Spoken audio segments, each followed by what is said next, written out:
Sveiki visi susirinkę į Lietuvos kultūrizmo akademijos daugkartinį jau forumą ir seminarą. Ačiū, kad atvykstat, ačiū, kad domitės, progresuojat, tobulėjat ir panašiai. Šios dienos pašnekovai tikrai grandai, žinantys savo srities specializaciją. Paskaitos tema pas mus šiandien pusiau toks forumas, diskusija, kaip parengti optimalų treniruočių programos planą.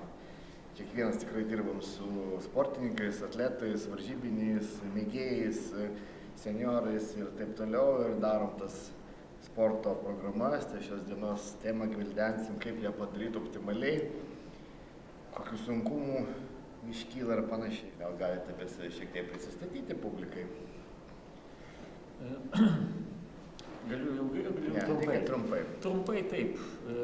Esu asmeninis treneris, lektorius holistinio ugdymo institute, taip pat sveikatos technologas, sveikatintojas, hobis triatlonas. Trumpai tiek. Kitas pašnekovas bus Gediminas Adomaitis, kurio darbo patirtis tikrai žavi. Yra 28 metai, dirbo vyr treneriu Vilniaus sporto klubuose Olimpija ir Grand Gym. Aišku, šiandieną šių klubų jau gaila, bet nelikė, bet visos tos žinios Gedimino yra tikrai tvirtos ir jisai šiandien galės su jomis pasidalinti. Taip pat yra žaidybinių sporto šakų komandų, krepšinio, futbolo, tinklinių ir kitų sportininkų fizinio rengimo treneris. Taipogi gerai žinau, kad rengia sportininkams kultūrizmo varžyboms ir yra paruošęs tikrai ne vieną Lietuvos čempioną. Ir Kalinausko taurės laureatą, ir Europos laureatą, ir pasaulio. Tai čia taipogi galite klausti įvairių žinių, nes tikrai gyva enciklopedija. Kitas mūsų pašnekovas tai yra sportininkas Tomas Kairys, tikrai žinomas visoje Lietuvoje. Jis yra sveikatinimo treneris, baigęs Lietuvos sporto universitetą. Treniravimo sistemų ir pedagoginės krypties bakalaurus, dabar yra apsigynęs magistro laipsnį, trenerio patirtis irgi gan jau tokia stulbinanti 11 metų. Šiuo metu labiausiai gilinasi į kvėpavimo metodikas ir pratimus, būdamas sportininkas tapo Europos čempionato ir Arnold Classic turnyro absoliučių nugalėtojų. Tai taipogi laureatas yra didžiuliai pasiekimai. Kūno rengimo sportas suteikia daug įvairių pamokų, tiek gerų, tiek blogų. Sako Tomas Kairys, supratau, kaip svarbu yra tinkamai treniruotis ir leisti kūnui laisvai judėti, neįspaudžiant jo į rėmus. Tai tikrai Tomas, manau, galės pasidaryti savo patirtimi tiek iš profesionalaus sporto, tiek iš asmeninio trenerio, gyvenimo amplua ir panašiai. Kita viešnia mūsų, Lina Ramanauskaitė. Galim paploti Linai. Lina yra fizinio ir atletinio rengimo trenerė Proud Studio įkūrėja. Trenerės darbo stažas 6 metai.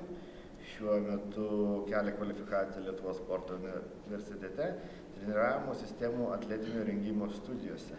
Tai galėsim paklausti, kaip sakoma, šviežių žinių apie sistemų atlikimo rengimą ir panašiai. Apie motokrosą, apie motorinės priemonės. Veda asmeninės treniruotės bei mažų grupių treniruotės. Rengia sportininkus, motosporto atletus. Taip, tikrai taip. Tikrai gan įdomu, pirmą kartą su šalia žmogaus, kuris su tokia kvalifikacija. Taip, ir toliau turime svečią Paulių. Paplokime Pauliui. Paulius yra asmeninis treneris, kurio darbo stažas yra 28 metai. Jisai dirba funkcinių treniruočių studijos Vitalis Sport klube, kurio yra taipogi kaip ir savininkas, specializacija, bendras fizinis parengimas, sveikatinimas, kultūrizmas. 28 metai irgi yra solidus stažas, tai manau galėsim Pauliaus paklausti daug įvairių įdomių dalykų susijusių su jo sporto treniravimo karjera. Manau, bus ir kuriozinių visokių situacijų, tai manau labai smagiai pasišnekėsime. Taip, tai Paulius pirmą dalyką paklausė. Pirmas dalykas, į ką atsižvelgiama atėjus klientui į sporto salę. Kokia jūsų darbo metodika? Atėjo jaunuolis, nori sportuoti, kokie tolimesni jūsų etapai, kaip jūs jį įvedat į tą sportą ir panašiai. Faktiškai kaip. Vertini du dalykus. Ko jis iš savęs nori ir ko iš savęs tikisi. Ir vertini realias jo galimybės. Bendras fizinis jo įvertinimas. O po to visą tai suvedinėjai, kad judėti tą kryptimį, kurį jis nori judėti. Arba gali siūlyti kažką, kas, sakysim, mano akimis atrodo, būtų racionalu. Nes, žinot, ne visada žmonės, jauni ypač, sugeba pasirinkti tikslais. Gal nori vieno, vizualiai tu matai, kad jo kūnas tam ne visai pritaikytas. Žemo ūgio žmogus labai norėtų būti perspektyvių krepšininkų arba atvirkščiai krepšininkas. Aukšto ūgio žmogus nutartų, kad jis nori pasiekti aukštumų gatvių gimnastikai, pavyzdžiui, kur ten ūgis ženkliai apsunkintų visą situaciją. Tada gali žmogui kažkur kažką bandyti aiškinti, jį kreipti kažkur ir bandyti surasti kažką jam labiau tinkamą. Tada tai pradžia. Bet kur, tarkim, pažiūrėjau, tavo, tai, kaip sakoma, auksinis taisyklė, tarkim, mes tikrai esame susidūrę su tais klientais, kur jiem sunku suvokti, kad jisai tikrai nėra tos kategorijos, nėra tos srities žmogus. Tai ką jūs tada darot? Bandot eiti per psichologiją, bandot duoti kažkokius palyginimus, pavyzdžius, ar pavyksta palenkti žmogų ir, kaip sakoma, suteikti jam realų vaizdą, kaip yra iš tiesų, o ne kaip mes norime. Mano atveju, taip aš bandau vis dėlto dirbti su žmogum per sąmoningumą. Aiškini, kaip veikia tai, kaip veikia tai. Po to duodi jam pabandyti, kai jis nori, jau galima jam duoti pabandyti. Vis tiek, sakysim, tas pirminis laukas visada būna dažniausiai kaip bendras fizinis talentumas žmogus. Ta prasme, bandai jį sustiprinti pagrindinėse dalykuose, bestiprėdamas jis jau pats pradeda atsirinkti ir jausti savo realias galimybių ribas. Tai, sakysim, tas vis tiek gali formuotis eigos metu, tikslai gali keistis. Jis pradeda dirbti, pradeda labai aukštas žmogus, kokio bandyti mokytis frontą išlaikyti. Tai vis tiek su jo ilgom rankom, ypač jeigu žemesnis svorio centras dominuoja kojas, jis vis tiek supras, kad tai greičiau sužalos jam sveikatą, negu jis pasieks to norimo tikslo. Bet jis gali surasti savyje kažkokių gebėjimų kažkame kitame. Pas jį bus dominuos greitis reakcija. Tarkim, tada jam galbūt vis dėlto geriau pasirinkti tą kryptį, kuri kaip minimum padės jam išsaugoti sveikatą ilgam laiko tarpui. Lygiai taip pat aš net galiu paimti, pavyzdžiui, patį save, kaip baigėsi mano karjera kultūristė. Kai aš pamačiau, kad mano pakankamai silpnos nuo gamtos sausgyslės, jos realiai sunkiai laikė krūvius. Aš iš principo buvau labai smulkus, kai pradėjau, nes prie mano 1,85 m ūgio buvo 55 kg. Tai kiek reikia fiziologiškai pakeisti savo kūną, kad prie tokio ūgio kultūrizme kažko tai pasiektų. Praktiškai vis tiek tas svoris jis turėjo prieiti iki kokių 225 kg net tais 2000 metais. Taip išgauti 70 kg prieaugį, jūs vis tiek suprantat, kad sąnarių perkrova bus garantuota. Sausgyslės kaip laikys klausimas, kaip širdis susitvarkys su tokiu vos ne 2,5 karto prieaugiu, irgi klausimas. Ir viskas taip ir buvo, bet aš pabandžiau pradžiai porą metų padalyvauti fitneso varžybose, po to man taip sėkmingai dar diagnozavo širdies ligą, paaiškėjo, kad su ją negali vartoti nieko, ko reikia vartoti. Ir ties to baigėsi mano sportininko karjera, aš tada įstojau tais metais į kultūrizmo koledžą ir viskas. Ir pradėjau būti treneriu, supratęs, kad arba tu kažką pasieki, bet pasieki ir po kiek metų išeini aplamai, arba visai, arba kaip minimum iš rinkos, arba geriau bent jau kiek įmanoma ilgai dirbi treneriu ir padedi tiem kitiem, kas turi savyje kažkokių genetinių, sakysim, tuos genetinius parametrus, kurie leistų jiems save realizuoti kažkame tai kame. Taip, Gediminai, optimaliai savarankiškai treniruotis neįmanoma, sutinki su šitą frazę ar ne? Optimaliai galima paskirstyti, kai treniruočių yra daugiau, sakykime, kažkokiam periode, o ne vienoj treniruotėj. Jeigu teisingai supratau klausimą. Ne, tai mano mintis yra tokia, ar optimaliai asmuo gali treniruotis, jeigu jis treniruojasi savarankiškai? Optimaliai treniruotis jisai gali, nebent jeigu prieš tai buvo nukreiptas, nes pačiam surinkti tiek informacijos, kad tu galėtum optimaliai treniruotis, tai neteko matyti tokio žmogaus, o daugumoje tenka matyti tai, kad žmonės įkrenta į kažkokią tai specializaciją, tai yra kažkokią kryptį pasiema vieną ir joje veikia. Specializacija, aš turiu omeny, yra, sakykime, vieno pobūdžio specializacija, kai žmogus siekia kažkokių sportinių aukštumų, tarkim kultūrizmas, tarkim krepšininkas, tarkim futbolistas, tai jisai specializuojasi savo srityje. Bet jeigu kalbėti apie paprastus žmonės, tai jie specializuojasi pagal savo suvokimą. Tarkim, nutariau, kad man reikia raumenų ir kažkokia tai yra programa, kažkur kažką sužinojau ir tą vieną programą drožiu. O kai tu jam sakai, klausyk, dar yra tokių savybių kaip mobilumas, lankstumas, balansas, galų gale širdies darbas, kur tavo, ne? Ta optimali programa yra įmanoma tik tai su pagalba. Vienam žmogui pačiam yra praktiškai arba jisai tampa treneriu galų gale, tiesiog tampa treneriu. Tai va dėl to mes ir turim daug trenerių. Pradeda gilintis, pradeda jisai ieškoti tos informacijos, aiškintis, kaip tas kūnas veikia, jėga, ne jėga, širdies darbas, ne širdies darbas. Bet visi, kurie sėdim čia, sėdim klausytojai, esam paragavę to neoptimalumo, kai pradėjom kažkada. Esam. Ir šiandieną tai kelia šypseną. Kiekvienam aš manau, kad buvo elgtasi visiškai kitaip, negu taip, kaip reikia. Man pasisekė, žinai kodėl man pasisekė? Dėl to, kad aš pats sportavau krepšinį ir prie krepšinio pradėjau kaip fizinį rengimą, bet dar Schwarzeneggeris buvo toks filmai ir susidomėjau jėgos sportais. Bet tas paraleliai žaidybinių sporto šakų man leido tą paveikslą jau iš karto matyti šiek tiek didesnį negu tiems, kas, pavyzdžiui, nieko nesportavo ir nuėjo iš karto kiloti svorio, ne? Pavyzdys. Tai yra vienas iš tokių... Nes mano, sakau, dvi specializacijos, kurios eina paraleliai, tai yra fizinis rengimas yra visiškai kitaip negu nuo kultūrizmo. Ir todėl tas matymas to vaizdo, aišku, jeigu imti pirmus 15 metų, aš praktiškai dėmesį skyriau tik tai aukšto meistriškumo sportininkams. Ir tik paskutinius dabar, kiek čia tų 12-15 metų, jau daugiau su paprastai žmonėm taip pat. Su paprastais turiu omeny, kurie nesiekė aukštų sportinių rezultatų, varžybose dalyvauti ir panašiai. Bet iš esmės tie žmonės taip pat nori rezultatų. Manau, daug kam, kas dirba sporto salėje, susidurs su tokiu dalyku, čia aš papildysiu Gediminą, kai iš tiesų yra gerai, kai ateina žmogus iš keleto sporto šakų arba kažkada sportavęs, jisai žino kvėpavimas, žino, ką reiškia skausmas, žino, ką reiškia atsistatymas po fizinio krūvio, bet man iš mano reikėda, kai dirbu su treneriu, juokingiausias būdavo pasakymas iš patirties toksai, kai ateina vyrukas, sako, noriu biškį pasportuoti, seniau labai daug kartų sportavęs metų, sakau, tai ką sportavęs, stalo tenisas, dabar noriu bicepsų ugdyti.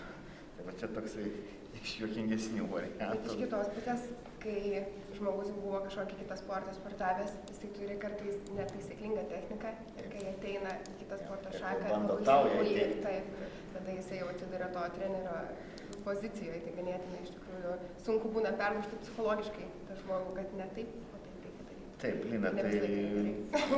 Atsakiau į vieną iš klausimų. Atsakiau į vieną iš klausimų, bet gausi kitą. Gerai, kaip tavo, kaip specialistės, manimų yra optimali sportinė programa? Optimali? Kas yra? Daug sudedamųjų dalių iš tikrųjų yra, tai pradedant nuo viso, sakykime, metinio to ciklo, žinoti visų pirma reikia, ko mes ateinam ir ko mes norim. Ar norim siekti kažkokių sportinių rezultatų, ar mes norime kūno rengybos kažkokios siekti, tai visų pirma mes tą turim žinoti. Jeigu kalbant apie profesionalų sportą, tai sudarinėjant optimalią programą turim žinoti sezoną, kada yra varžybos ir jam ruoštis. Labai svarbu nuo atsigavimo po varžybų, ką dažniausiai pamiršta ir dažniausiai treneriai užkrauna labai didelį krūvį. Be atsigavimo tai vėlgi iškart galim keliauti į labai didelę duobę, į traumas ir tas mūsų sezonas gali nusikelti dar metam ir 2 tolyn, jeigu neturim gero atsistatymo. Tai ir šiaip vienas geriausių atsistatymų yra optimalus treniravimas. Tai vėlgi turim išsiaiškinti, kas žmogui yra svarbu, koks yra svarbus jo tas fizinis parengimas, ar tai yra galingumas, ar tai yra jėga, ar tai yra ištvermė ir pradėti nuo to ruošti. Tai Tai irgi manau, kad išskirčiau bent jau iš savo sporto šakos, kad pagrindinis dalykas, nuo ko turim pradėti žmogų ruošti, tai nuo širdies veiklos, nuo visos kraujotakos sistemos ir tada keliauti tolyn pagal jo reikiamus bruožus, ko jam reikia tai sporto šakai, tai kaip minėjau, ar ten jėgos, ar galingumo. Aš manau, kad visom sporto šakom galingumas yra vienas esminių dalykų, tai galingumas yra jėga ir greitis kartu sudėjus.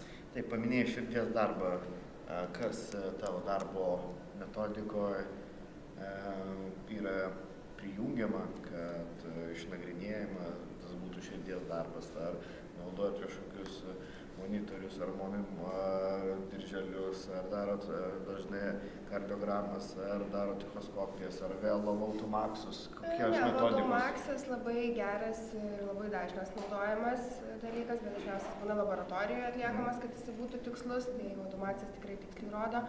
Kasdieninėse treniruotėse tai be abejo širdies ritmo matuoklis, tik tai visiems labai rekomenduočiau prie širdies, nes laikrodžiai mūsų matuoja ganėtinai tiksliai, bet atliekant judesius ne visą laiką užfiksuoja, netgi kartais ir per varžybas, ir per treniruotės, žiūrint savo sportininkus, pasimato netgi ant 20 dūžių paklaida nuo širdies ritmo matuoklio, kuris dedasi būtent arčiau širdies. Tai vis tiek arčiau matuojasi viskas, kas eina į kūno centrą, prie širdies matuojasi daug tiksliau negu kūno galūnėse.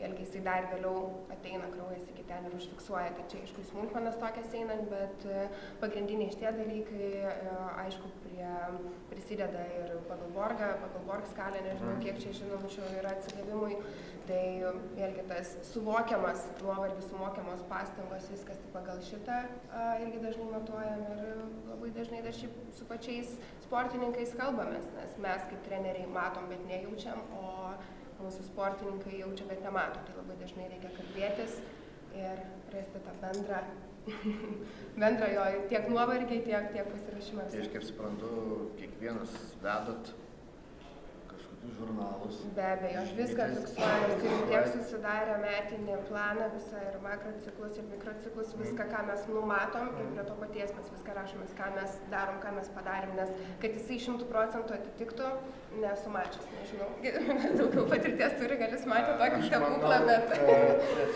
Aš iš tikrųjų stengiuosi sąmoningumą pakelt sportininkų, kad jie rašytųsi, o ne aš rašyčiau už juos. Tai čia pirmas dalykas. Dažnai labai meluoja, ypatingai jeigu jaunesni.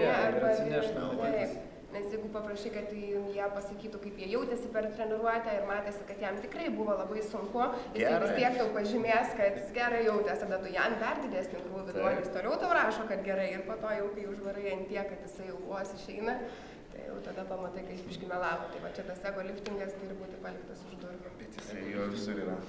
Šitoje vietoje norėčiau papildyti. Yra toksai, sakyčiau, koeficientas nedasitreniravimo. Taip sakant, reikia žinot, kad visada, kai mes rašom kažkokią programą, tai yra dalis žmonių, kurie padaro 80%, kai kurie 60% ir mažai kas padaro 110%.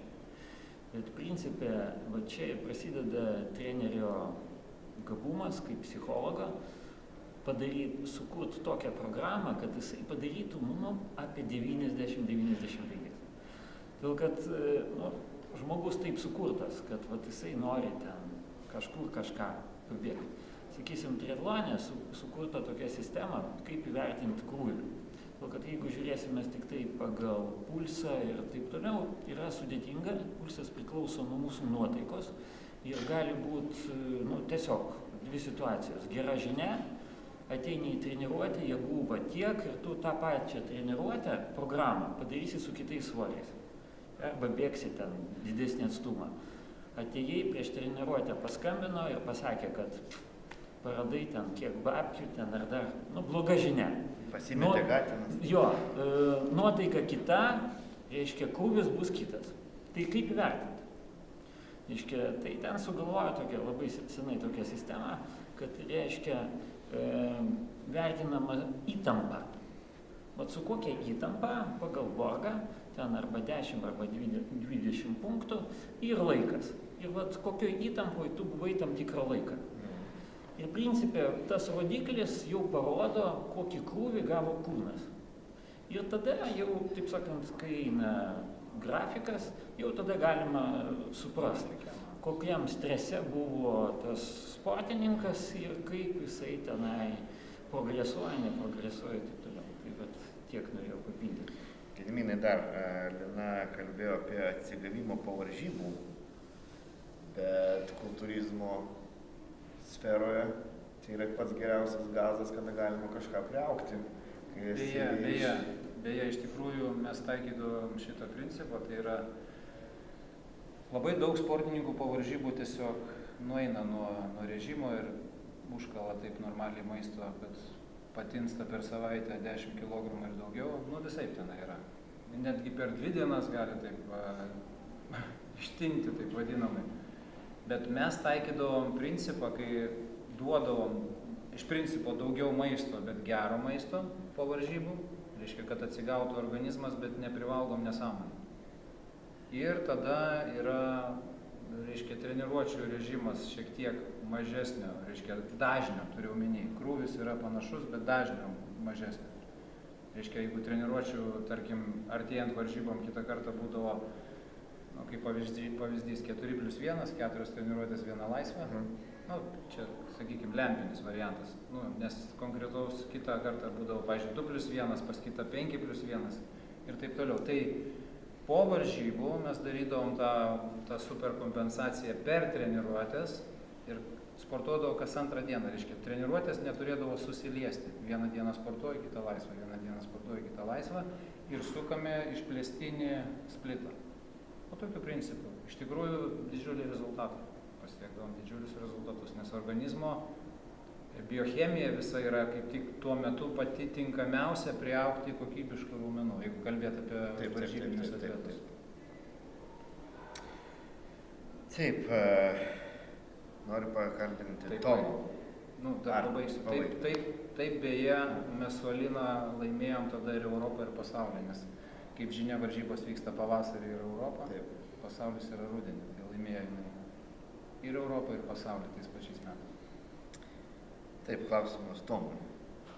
Ačiū, kad tikrai labai malonu pamatyti tokį garbingą atletą mūsų tarpe. Manau, bendrausim ir toliau, dalinsimės vienas kitų žiniomis. Optimalu tai dažniausiai yra lygu komforto zona. Gali sutikti su tuo? Tai komforto zonoje mažai pokyčių, ar sutinki su tuo? Vis tiek tas optimalumas nėra visą laiką teisingas, šiek tiek reikia ir forsavimo. Gali gal šiek tiek savo sportininko patirties papasakot, kaip iš tiesų tas optimalumas suvokiamas atleto akim. Nepritarčiau visai, kad optimalumas lygu komfortiška. Čia aišku reikia irgi žiūrėti, ar mes kalbam apie profesionalesnius sportininkus, ar tiesiog paprastus žmonės. Tai labai svarbu tą krūvį parinkti ir kaip pavyzdys, tarkim, ateina žmogus iš ofiso, visą dieną sėdėdamas ir, tarkim, jam paskirti pratimus iš sėdimų padėčių ar gulimų, tai būtų daugiau negu nelogiška. Arba jeigu jisai per dieną fizinio aktyvumo jokio neturi, kasdienio, tai tie 2 kartai per savaitę ateiti į sporto salę, jeigu tai pažiūrėt, tai jau geriau kasdieną gal po valandą tiesiog spėriai prasieiti mišku. Tai tai turiu omeny, kad tas žmogus, kuris įpratęs būtų, tarkim, standartiškai mūsų sėdinti žmogų už tai, kad tiesiog didžioji dalis tokių žmonių yra. Tai jam nebūtų komfortiška daryti pratimus iš klūpint padėčių, stovint, pasilenkus padėčių ir panašiai. Stabilizacijos daugiau, aišku, duodant. Čia kaip pavyzdys, tai tiesiog tokį patikį. Jam būtų daug komfortiškiau pasodinti į treniruoklį, atsiremti, atsisėsti patogiai ir dirbti čia. Nebūtų optimalu. Bet jam būtų komfortiška. Esame pilni virtualių visokių informacinių technologijų ir panašiai ir dažnai treniruočių programa, mano akimis, tai yra apipaišytas, sunešiotas, sulamdytas popieriaus lapas, kažkur atspausdintas bibliotekoje. Noriu paklausti Pauliaus, vis tiek didžiulė tokia metų patirtis, ar vis dar naudoja žmonės tas vadinamas tos popierinius variantus treniruočių, ar dabar viskas yra monitorinama telefoninėse ir specialiuose programuose. Tai toksai paprastas klausimėlis iš gyvenimo. Aš konkrečiai sąsiuviniu, man ženkliai greičiau, man suvedinėti visus skaičiukus į Excel ir į Numbers, realiai per daug užima. Pasiminė sąsiuvinį, viskas aišku. Plius sąsiuvinys, sakysim, kas man patinka, aš matau iš karto ženkliai didesnį plotą. Man reikia susirasti, kiek buvo prieš mėnesį, prieš 2, kiek yra dabar, atsekti, sakysim, dinaminės kreivės, sąsiuvinio kažkaip šiek tiek greičiau. Ypač tie dideli lapai, normalus A4 formato sąsiuvinukas. O klientams taipogi įteigėt, patarėt turbūt rinktis tokį variantą, ar nėra labai dabar iš vis Matot, mano specifika, populiaru. aš kai iš principo dirbu tik kaip asmenis treneris, tai jiem yra paprasta, jie nieko nedaro, aš monitorinu, aš deduosi užrašus, kiek man reikia ir jiem duodu rekomendacijas, ką daryti ar nurodymus. Žmogus tą daro, bet tai mano atveju paprasčiau. Bet tie, kas anksčiau, aš atsimenu, kai dar didesniuose klubuose dirbdavo, tai įvairiai kiti mėgsta telefonuose laikyti. Pas mane buvo klientų, kurie ateidavo tik, susidaro programą ir po to dirbo patys. Tai visi į telefoną, aišku, nesakiau. Ateini pasiimti telefonę susivėdytos. Bet jiem reikia vienkartinai susivesti, tarkim, jeigu jie monitorina savo skaičius. Po to vis tiek dažniausiai persiunčiama programa ir analizės, sakysim, tada arba reikia per kompiuterį atsidarinėti, kad normaliai turėtum platų vaizdą. Nu, Arba galėčiau pridurti, aš irgi dinozauras kaip ir tu, bet jau naudoju planšetę ir planšetė mečinasi su telefonu, tai didelis daiktas, tas mažas. galima. Kaip pavyzdys. Mano poreikiams, sakysim, sąsiuvinio užtenka, nes yra ženkliai greičiau ir operatyviau. Parašyti 2 skaičiukus ten, kiek kartų padarė su kokiu svoriu, eina greičiau į sąsiuvinį, negu susivesdinė telefoną. Tai aš tik dėl to sąsiuvinio. Viskas gerai. Gediminai, už Igorius daug nors. ar prieš, paklausim, už ar prieš už treniruotės, tarkim, online. Ar online treniruotės gali būti optimalios treniruotės ir online treniruotėmis galim pasiekti rezultatą, ar negalim? Gal gali kažką? Manau, kad galim, tik tai aišku, tai bus prašiau negu high touch, neišvengiamai, dėl to, kad tai yra atstumas, nes teko, būdavo, pavyzdžiui, porą pažįstamų, viens išvažiavo į Belgiją gyventi, o kitas išskrido į Ameriką ir jie mes jungdavomės per, nes jisai nori informacijos iš manęs, jisai nori tą procesą, jis kažkiek yra įmanomas kontroliuoti, bet aišku, prašiau, kaip sakau, negu high touch. Bet įmanoma, vis tiek galima.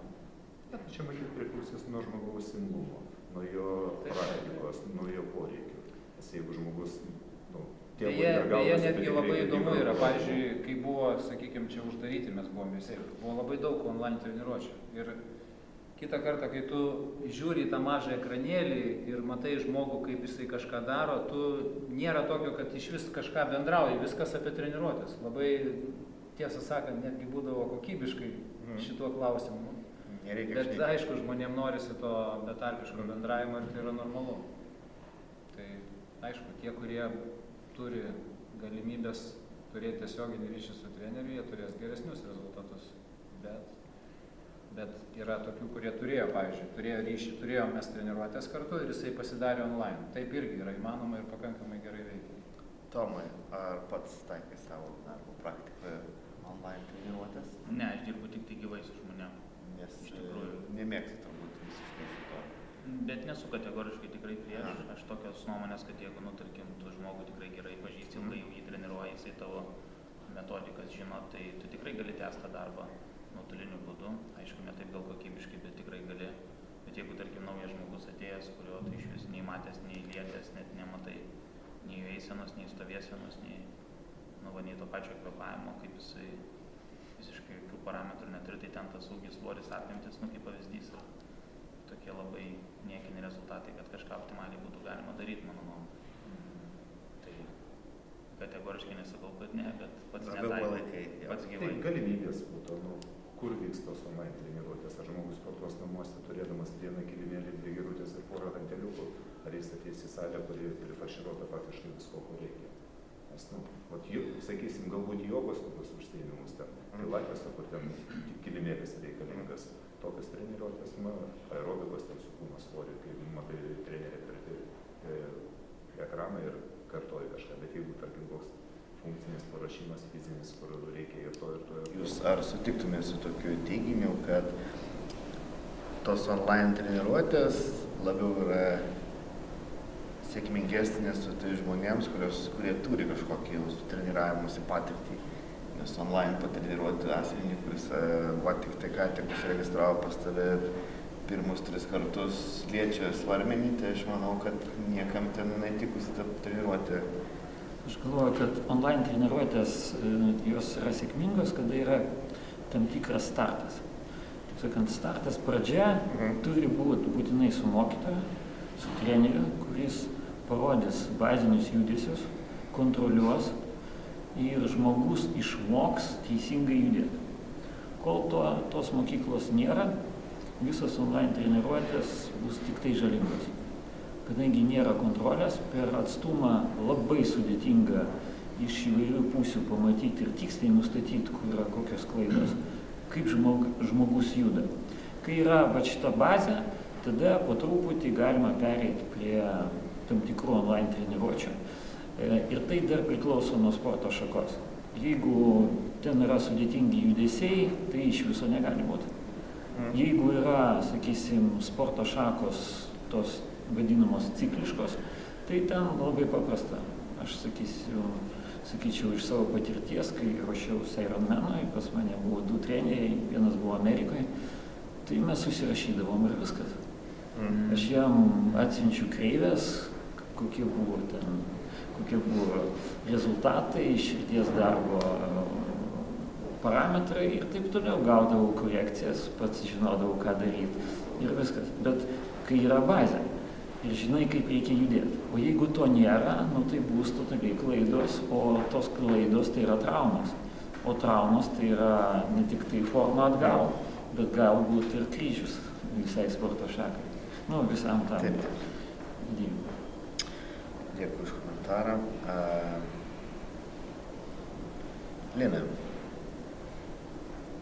kaip dirbi, kokia yra būna tolimesnė eiga su tuo klientu, kuris, tarkim, ateina pas tave ir jau išsikelti tikslai neatitinka realybės? Ar tekia taip, kardinaliai sakyti, ne, uždaryk duris, viskas, tai nėra ką dirbti? Taip kardinaliai tai tikrai ne. Aišku, bet kokiu atveju tavo vis tiek pirma treniruotė yra pasikalbėjimas su žmogumi, išsiaiškini, ko jisai nori, įsivertini jo galimybės, prasitestuoji ir tada jisai automatiškai pats mato tuos rezultatus, kas yra gauta. Taip jam paaiškini, kodėl jisai gali ar negali šiuo atveju, šiuo klausimu jisai negali, tu jam pasakai, ką reikia daryti ir kokius žingsnius turim žengti iki to, kad jisai galėtų tai padaryti. Aišku, jeigu jie yra, nes būna, kad tikrai tenais niekada negalės dėl kažkokių tai priežasčių, tai tada ne tiek, kad perkalbėt, bet tiesiog paaiškini, kad neužsimsi, nedarysi, bet kažkokią tai alternatyvą visą laiką tu jam siūlai. Bet jeigu yra galimybė kažką pakeisti ir sutvarkyti, kad jisai tą pasiektų, tai vienareikšmiškai tą ir darai. Ar buvo darbo patirtyje tokių klienčių ar klientų, kur tikrai labai ilgai užtruko tas švietimas, įrodymas jam, kad iš tiesų gal neperšokim savo galimybių, vis tarkim daugelio trenerių, kurie dirba ilgą laiko perspektyvą, turintis daug praktikos, tai tekia girdėti, kad net pusę metų tu bandai žmogui teikti švietėjiškai iš naujo viską įkalti į galvą, kad iš tiesų yra taip ir jeigu žmogus persiverčia, yra viskas sėkminga, bet yra tokių atvejų, kad ir nepersiverčia. Tai ar tavo darbo patirty buvo tokių žmonių, su kuriais tikrai reikėjo šiek tiek ilgiau padirbėti psichologiškai, kad įteikti jam, parodyti visą iš tiesų, kaip yra, kad į baltą yra balta, o juoda yra juoda? Ne, iš tikrųjų gal nėra tokia jau didelė mano metų patirtis, tokių klientų neturėjau, visi kažkaip labai supratingi, labai viską aiškiai supranta pasakius. Kartais, aišku, tenka priminti eigoje, jeigu labai greitai nepamato to rezultato, tai vėlgi reikia pasakyti, vėl priminti, papasakoti, paaiškinti, kodėl darom taip, o ne taip, ir kad tas rezultatas bus, tik truputėlį palauk, ne taip greitai viskas pagal tave vyksta.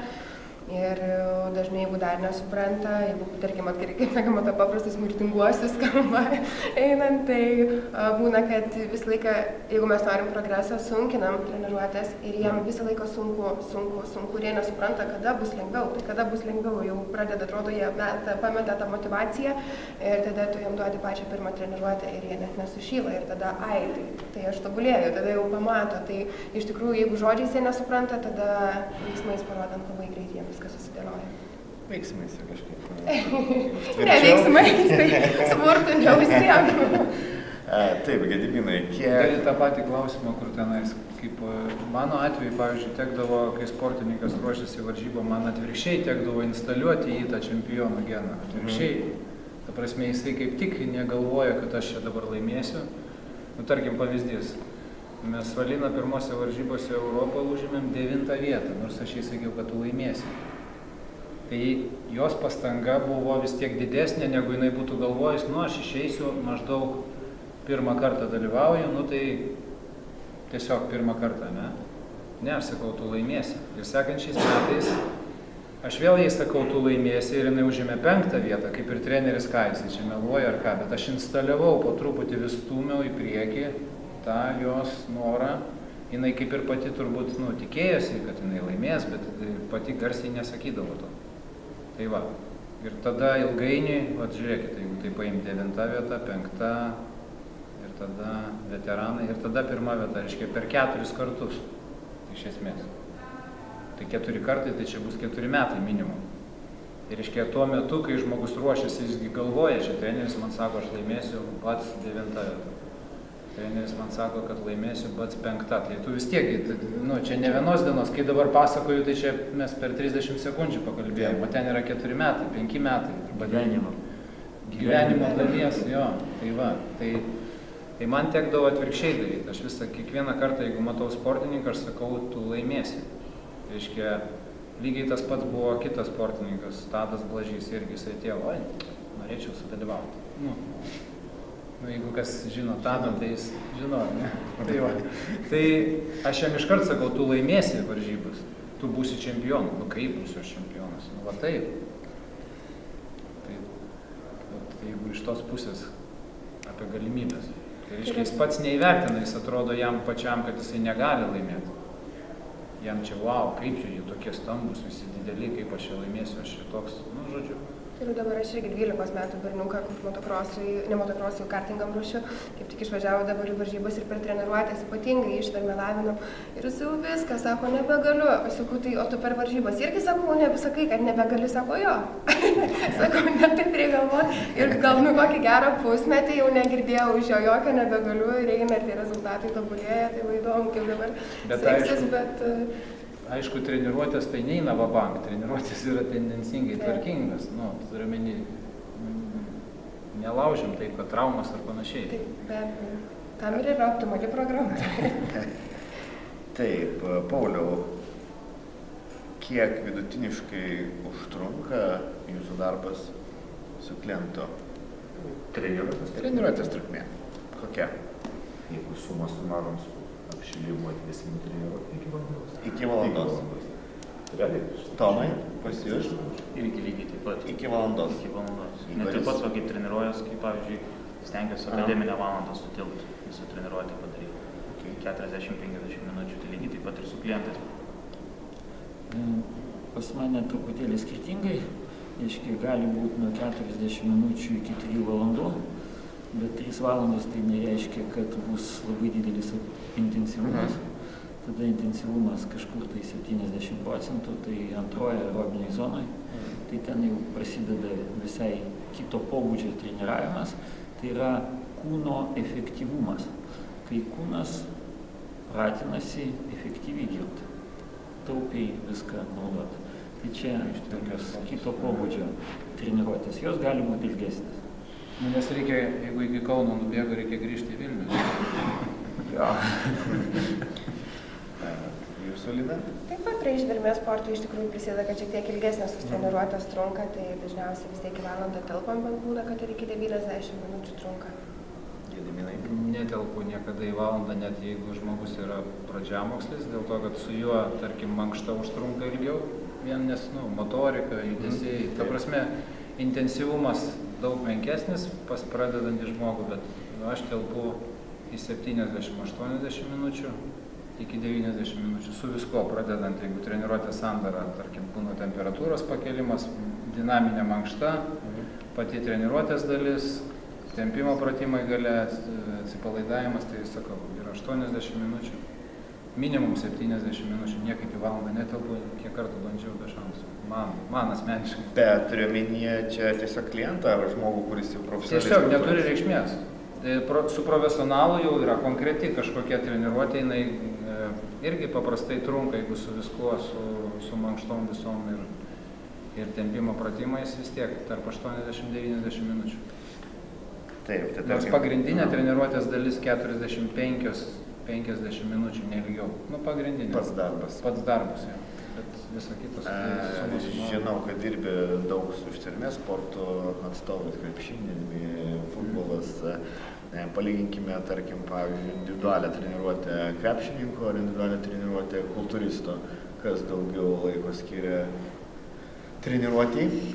Priklauso dabar, koks tas kultūristas ir koks tas krepšininkas. Iš esmės, Imam vidutinį. Vidutinė, jeigu imsim, tai vis dėlto bus krepšininko šiek tiek ilgesnė treniruotė. Dėl to, kad paskui yra dar tokie niuansai, yra daromi, tarkim, išėlimai, mėtymas į krepšį, dar buvo tokie dalykai, tai užtrunka šiek tiek ilgiau, plus 10-15 minučių, sakykime, kaip pavyzdys. Bet vėlgi, jeigu kultūristas yra, sakykime, nes dar gali būti, pavyzdžiui, jeigu varžybinis periodas, tai su kultūristu aš galiu užtrukti 2 valandas su viršum, nes dar pozavimai kažkokie, daug dalykų gali būti, kaip pavyzdys. Bet žaidybinės sporto šakos gauna šiek tiek ilgiau. Bet pat, tarkim, Gedimino Adomaičio treniruotė su savim. Iki 90 kg, tarkim, sportininkų, tarkim, rengybos, atletų. Ir aš tikrai matęs tavo darbo metodiką, kad tame darbe su tuo sportininku, kuris tiesiog turėtų liesti štangas, jisai ne vien tik tai jas liečia. Su paskutiniu, su Georgijum, kuris 19 metais tapo absoliutus Lietuvos čempionas, tai mes darėm ne tai, kad eksperimentą, bet dalis treniruočių buvo funkcinės jėgos ir su pakraipa į kultūrizmą.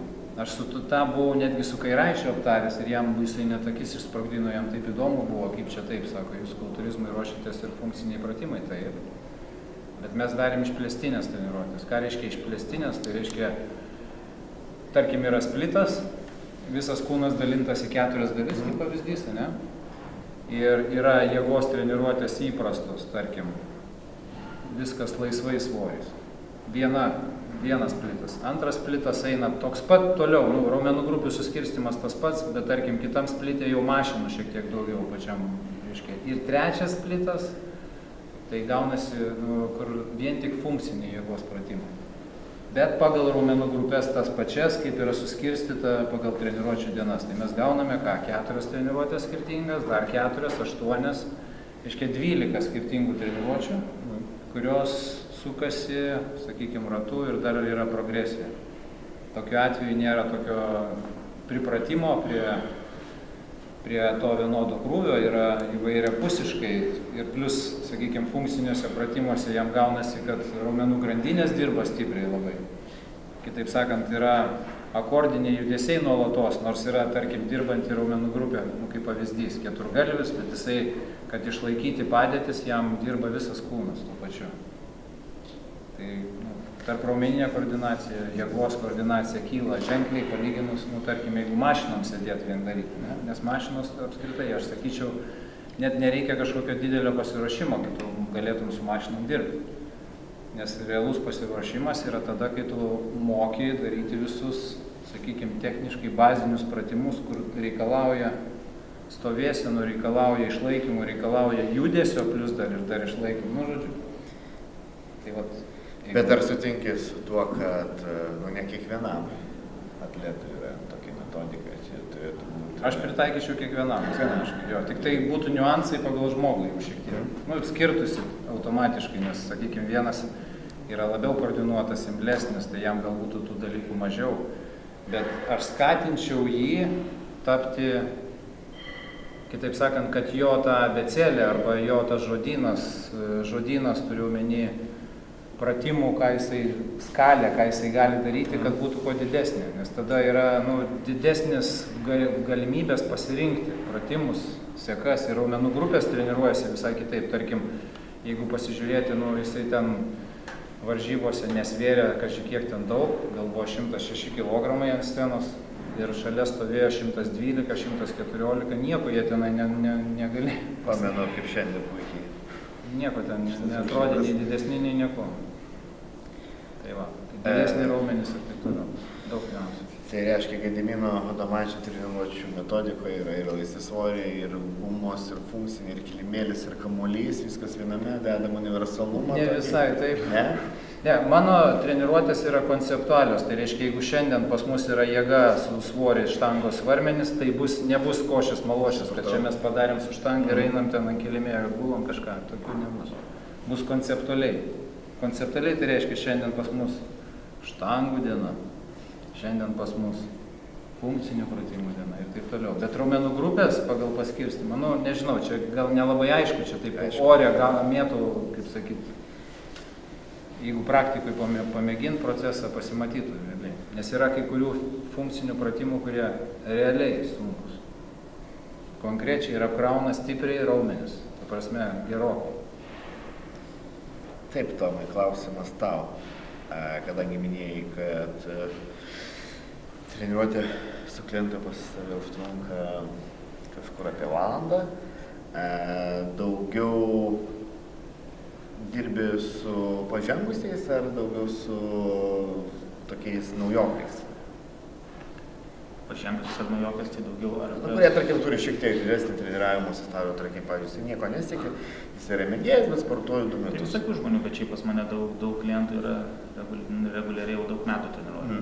6, 7, 5 turiu tokius. Ir pas, tarkim, pavyzdžiui, savo daro metodikoje, ar taikai daugiau funkcinius pratimus, ar taikai daugiau jėgos, ar... Jo, aš irgi stengiuosi taip tuos pasunkinimus padaryti daugiau, ne kiek per tą svorio prizmę, bet apsunkinti tiesiog pratimą. Kad sukurt ar kažkokį nestabilumą, ar užmerkt akis, kad vestibuliarinis aparatas to pačiu visai kitaip stabilizacinė sistema. Nu, kaip pavyzdys, ar daryti prisitraukimą paprastai kybant, ar daryti prisitraukimą aktyvavus visą korpusą, įtempus pilvą, pakėlus kojas, ta prasme, tai yra labai didelis skirtumas. Tai tiesiog tam pažangesniam lygiai stengiasi.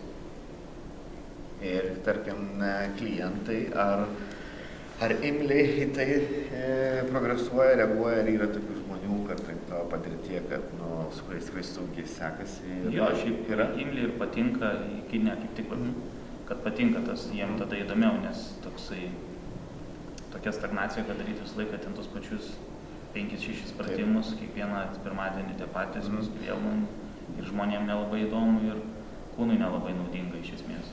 Ten rodiklis skaičiuką užsižymėsi, kad pakėlė, bet čia nekalbu apie kūno rengybą, čia grinai šneku daugiau sveikatinimo tikslais. Taip, Pauliau, senoji mokykla kaip tik skatina treniruotis ilgai, kol nuvarginsi raumenį, valandą 2 su dideliu pakartojimų kiekiu, o pats minėjai, kad klientus, kaip sakoma, patreniruoja iki valandos trukmės. Tai kokia tavo nuomonė apie tą senąją mokyklos metodiką ir dabartinę metodiką, kuri tikrai dažniausiai, kiek tenka matyti, klientai dirba valandą su pusė su treneriais. Ką galėtų pakomentuoti? Daug kas priklauso nuo žmogaus tikslų. Po to daug kas priklauso nuo to, kiek ilgai jis nori išbūti rinkoje. Mes sakysim, vis tiek sąnarių limitas kažkoks yra išeikvojimo.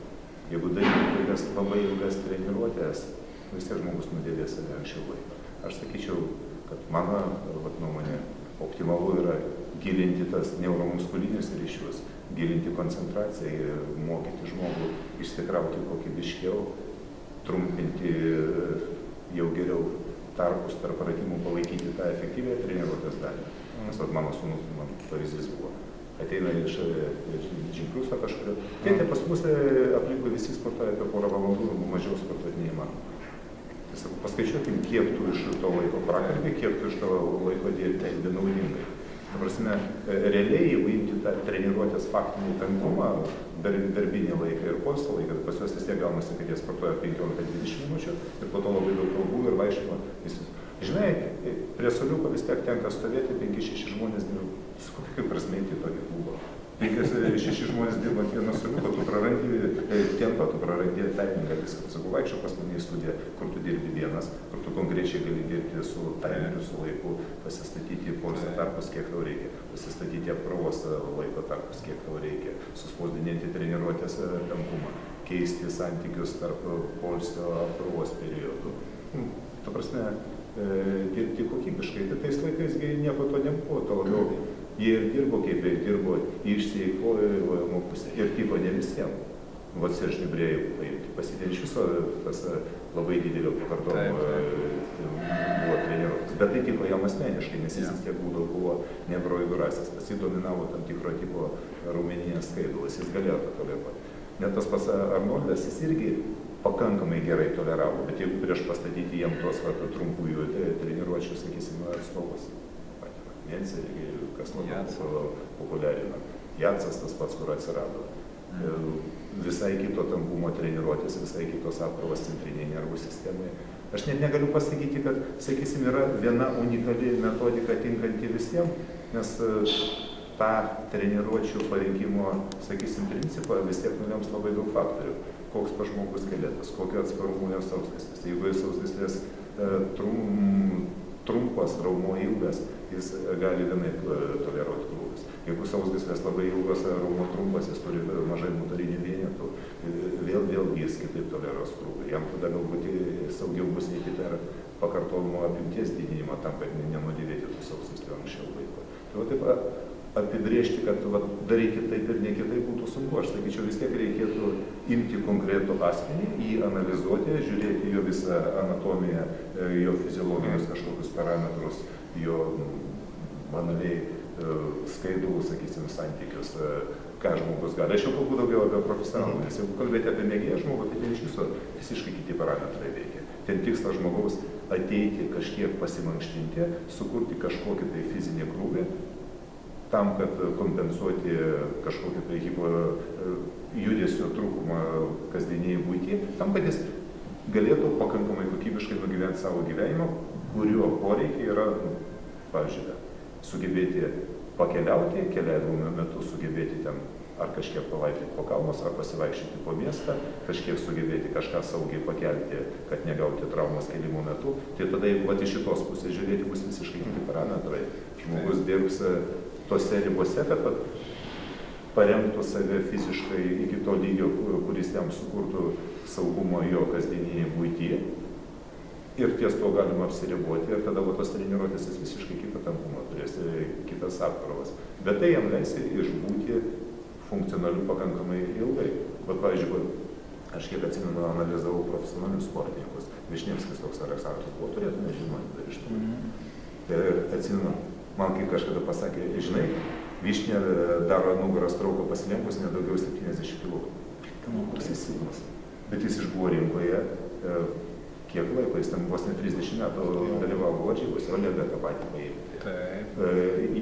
Jisgi visada daugiau, sakysim, akcentavo techniką, kokybę. Niekad nebuvo to tokio plėšimus. Beje, jeigu mini istoriją apie Olegą, Grandžimo sporto klubas, aš kadangi ten buvau ir treneris, pasinaudojau savo tarnybinę padėtim, susidėliojau grafiką taip, kad galėčiau matyti Olegą treniruotis. Jisai tada ruošėsi pasaulio čempionatui, čia berods 2004 metai gal. Tai va. Ir aš net jam padėdavau, sakau, tu Olegai tik sakyk, aš tau sudėsiu svoris ir aš žiūriu, ką jisai daro. Ir pavyzdyje, kaip Paulius sako, svoriai. Nu, tarkim, jeigu jisai daro pritupimus ir jisai daro pirminio išsekinimo metodu, reiškia, pradžioj pasidaro kojų tiesimą sėdint, 15 pakartojimų, tada eina, daro pritupimus, su jo tom kojom, kurios yra 80 cm, įdarydavo su 150. Bet aš paskui galvoju, palauk, jis padaro 15 tiesimo, iš karto eina, reiškia, laikas yra nuėjimas tik nuo treniruoklio prie štangos, užsideda ją, padaro 12, biški pailsi, grįžta, vėl daro tiesimą, vėl nueina ir taip 4 kartus. Tai aš galvoju, su grifu liktum daryčiau. Su tokiu intensyvumu. Nu, realiai. Ne, ten iš tikrųjų vienas unikaliausių atstovų iš principo. Nu, čia kaip pavyzdys, gal aš čia Jo galbūt net negalima taikyti visiems, bet pats pavyzdys, kad... Nu, bet čia yra tikra hipertrofinė treniruotė, jeigu ką. Tikra. Ir jis dar yra saugi pakankamai. Jis po šiai dienai... Tai yra mano pastebėjimu, atrodo, jis normaliai kondicijai. šių laikų sportininkas, kuris tikrai pelno gerus laureatus ir prizinės vietas, tai gerbiamas Andrius irgi yra iš tų sportininkų, kuris niekada nedės tonų ant leg preso, nes tai nėra jam visiškai tikslinga ir jis dirba pagal tokius matmenis, tikrai dirba su gan netokiais svoriais, kokius kitais kargaliotum ir įsivaizduotum, kad galėtų jisai pakelti ir išjudinti. Tai va, turime šių laikų sportininkų, kuris tą metodiką taiko ir pasiteisina. Tai tikras kultūristas dabar. Taip. Aš noriu prie šito, prie pradžios, sena mokykla ir nauja. Reiškia, senais laikais, jeigu mes paimsim ne kultūrizmą, kitas sporto šakas, buvo du prieimai prie treniravimo. Vienas buvo visiems, kas pradeda, kol negavai kandidatų į sporto meistrus. Tai buvo vienos metodikos, kai tik tai pasiekė tuos rezultatus, jau prasideda kitas gyvenimas. Tai vat labai dažnai jaunimas sumaišo šitos priėjimus. Tai, kas tinka meistrams, kur yra patirtis ir taip toliau, absoliučiai netinka tiems, kurie pradeda. Jeigu jisai pradeda, praėjo 3 mėnesiai ir jisai pamatė žurnalą ir perskaitė, kad ten tokia metodika, aš ją pradėsiu naudoti, batai bus traumos. Ir čia populiariausias dalykas. Tai šitą mintį, aš galvoju, svarbiausiai transliuoti jaunimui, tiems, kurie pradeda, kad jų pradžia nebus tokia, kaip jie mato rezultatus, kokie yra pas meistrus. Ir tai ne tik tai pati treniruotė, ir kas po treniruotės, ir visas kompleksas. Ir va čia yra svarbiausia, kad vat ten, kaip minėjom, ir apie meistrus žvaigždės, vat jie galėjo padaryti taip, pas juos visai kiti kūno resursai, reikia dar turėti omeny, kad visos žvaigždės tai ypatumai ir tam tikra genetika. Visi nesam superkultūristai, negali būti kiekvienas arba labai greitas, Sabonis buvo vienas ir taip toliau. Tai, ypatumai, unikumai. Tai jeigu mes kalbam apie unikumus, tai, sakysim, ten viršui yra super ir ten yra taip. Tai tiek norėjau. Taip, Lina, ką galėtum apibendrinimui? Tai prie tos pačios temos dar išskirčiau dar dvi tokias šakas, tai va tie, kurie supranta ir taip daro, kaip kolega sako, tai va tie yra, ne tai, kad supranta, ką daro, bet supranta, kad jie negali to padaryti, bet vis tiek stengiasi daryti, tai va čia ir yra tas ekoriftingas, bet yra dar prasčiau, kai žmonės to nesupranta, prisižiūri Instagram'e, prisižiūri YouTube'e, prisižiūri visur įvairiausių pratimų, kad kaip gražiai atrodo, aš eisiu darysiu. Ir daro bet kaip, bet ką, be jokių čia man trenerio nereikia, aš pats puikiai viską sugebu. Tai čia vėlgi kas liečia įprastą populiaciją žmonių. Tai va su šituo manau, kad labai reikėtų daugiau dirbti visiem mums treneriam, tiek ilgametę patirtį turintiem, tiek pradedantiesiems suprasti ir įdiegti visiems žmonėms, kad visi turim treniruotis pagal savo galimybės ir pagal savo tikslus visus, o ne tai, ką mes matom, ką daro mūsų kolega, ir lygiai taip pat ir treniravime, vieni nuo kitų nusižiūrinėja, ypač tam profesionaliam sporte dažnai tenka pamatyti, kad tas treneris dirba taip, jo pasiekia tokį rezultatą, aš naudosiu tokią pat techniką. Jeigu tiko vienam, netiks kitam, tai tas individualumas labai svarbus yra. Tai jo apibendrinant pačią tą treniruotę, tai jeigu taip labai smulkiai žiūrint nuo pat pradžių, tai manau, kad reikėtų pradėti vėlgi nuo tų visų tikslų, testavimų, galimybių ir sudaryti treniruotę, kad būtų būtinas apšilimas, ką dažnai visi labai pamiršta, tai atsiprašau, negalima naudoti šito žodžio pramankšta. Apšilimas, tik taip, kaip ten sako, rūbiniai gali. Čia mūsų dėsi, tai kaip sako, išduosi tai viską. Tai nereikia pamiršti mūsų tos kūno temperatūros pakilimo, nereikia pamiršti dinaminio apšilimo, atlikti pagrindinę dalį ir atvėsimo su statiniais pratimais ir tempimais. Apibendrinimai. Savo planą. Optimali treniruotė būtų, kai yra naudojamas, tos pagrindinės fizinės savybės. Tai yra mes naudojam, mūsų širdies darbas turi būti ištvermė, atliekami pratimai tam. Yra abėcėlė, judesių amplitudės. Taip. tada balansas, tai yra gebėjimas išlaikyti nestabilias padėtis arba stabilizavimas, kai yra padėtis, tarkim, kažkokia nesimetriška, asimetriška, o reikia išlaikyti kūną simetriškai, nu, kaip pavyzdys. Ne? Ir aišku, jėgos. Nu, tai vat ir išeina, kad yra 4-5 pagrindinės savybės, kurios turėtų būti mūsų toje optimalioje treniruočio programoje. O koks jau tenais, nes kiekvienas žmogus turi, sakykime, imlumą. Imlumą į vieną savybę labiau negu į kitą. Ne? Tai pagal tą imlumą ir pagal tai, kokios krypties žmogus siekia, ta treniruočio, ta optimali programa turėtų atrodyti. Ir aišku, pagal sporto šaką, jeigu čia jau mes kalbam, kad yra kažkokia sporto šaka. Dėkui tau. Tomai, jūsų komentaras. Pritarčiau kolegai, tik dar norėčiau pridurti, kad labai svarbu akcentuoti silpnesnės vietas, jeigu arba, pavyzdžiui, kažkas, jeigu nesigauna tam žmogui, kaip minėjo Gediminas, jeigu, tarkim, ant vienos kojos jam nesiseka daryti kažkokį pratimą ten ar traukimą ar pasisukimą, tai tegu daro kuo daugiau, kas nesigauna, ne tas, kas patinka. Okay. Tas principas labai svarbu, aš manau. Taip, Igorė, iš jūsų. Aš prie šito viso pridėčiau tik tai vieną aspektą, tai yra amžių. Jisai labai svarbus, todėl kad yra tam tikras hormonų lygio svyravimas ir tai lemia, kaip mūsų kūnas reaguoja į krūvį ir dėl to viską, ką kalbėjom prieš tai, gali būti kitaip ir skirtingam amžiui, ypatingai vyresniam, atsiranda tie iššūkiai, kurie, kai jaunas jų nėra. Tai yra stabilumas, judesių amplitudės ir taip toliau. Tas darosi labai aktualu, kas jaunimui totaliai ne. Bet tas pats yra labai aktualu jaunimui iki 14. Tai va čia, taip sakant, amžiaus skalė turi dar papildomą dimensiją. Vat tą tiek. Dėkui. Pauliau, jūsų komentaras finalui, apibendrinimui. Aš sakyčiau, kad optimali programa, ji turėtų turiniu ir apimtim atitikti žmogaus fizinės galimybės ir jo gyvenimo būdą. Nes vis tiek nuo to, kokia žmogaus ritmika dienos, kiek jis gali sau leisti ilsėtis, kiek jis sau gali leisti suvalgyti, finansinės kokios jo galimybės, kiek jis sau gali leisti atsistatymui, į save įdėjimui. Ir nuo viso to priklausys treniruotės ir turinys, ir apimtis. Tai vat, turinys apimtis treniruotės parenkamos pagal žmogų konkretų. Pagal tai, kiek jis gali fiziškai, kokie jo yra realūs limitai ir resursai esamai dienai, pagal jo tikslus, kur jis norėtų judėti ir vis dėlto pagal tai, kokį gyvenimo būdą jis veda. Nes jeigu tu ten vaikštai į naktinį klubą, po to ateini į treniruotę ir galvoji, kad ta treniruotė bus super aktyvi, nes yra ir tokių variantų. Pilna. Vaikai papasakoja, tai tada tas treniruotės jis irgi turi būti kažkaip optimizuotas tam gyvenimo būdui. Dėkui tau. Tai norim padėkoti visiems klausytojams, visiems pašnekovams. Galime paploti, kad susirinko.